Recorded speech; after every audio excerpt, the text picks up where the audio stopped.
পাকিস্তানের সাবেক প্রধানমন্ত্রী ইমরান খানের দল পিটিআইয়ের ডাক দেওয়া সমাবেশ ঘিরে উত্তাল হয়ে উঠেছে রাজধানী ইসলামাবাদ। অশান্ত ইসলামাবাদকে শান্ত করতে ব্যবহার করা হচ্ছে শত শত কন্টেইনার। কার্যত কন্টেইনার সিটিতে পরিণত হয়েছে ইসলামাবাদ। রাজধানী জুড়ে প্রায় 700টি শিপিং কন্টেইনার ব্যবহার করে ব্যারিকেড তৈরি করা হয়েছে। কিছু এলাকায় ইন্টারনেট পরিষেবা বন্ধ করে দেওয়া হয়েছে। সহিংসতার আশঙ্কায় বন্ধ করে দেওয়া হয়েছে স্কুল কলেজ।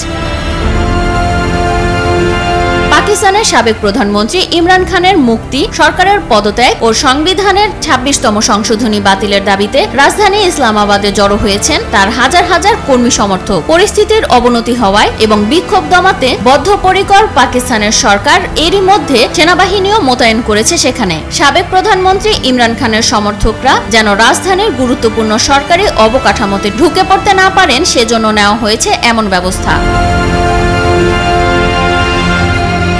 ইসলামাবাদের বিভিন্ন গুরুত্বপূর্ণ রাস্তায় মোতায়েন আধা সামরিক বাহিনীকে সারিবদ্ধভাবে দাঁড়িয়ে থাকতে দেখা গিয়েছে। প্রস্তুত রাখা হয়েছে জল কামানো। ইমরান সমর্থকদের ঠেকাতে কার্যত কন্টেইনার সিটিতে পরিণত হয়েছে ইসলামাবাদ। পিটিআই নেতাকর্মীদের সঙ্গে অব্যাহত সংঘর্ষের মধ্যে ইসলামাবাদের সব দোকানপাট বন্ধ করে দেওয়ার নির্দেশ দিয়েছে কর্তৃপক্ষ।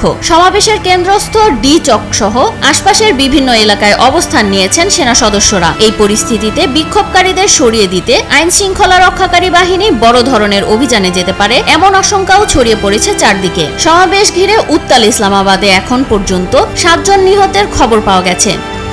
শিলা আক্তার, নিউজ 24।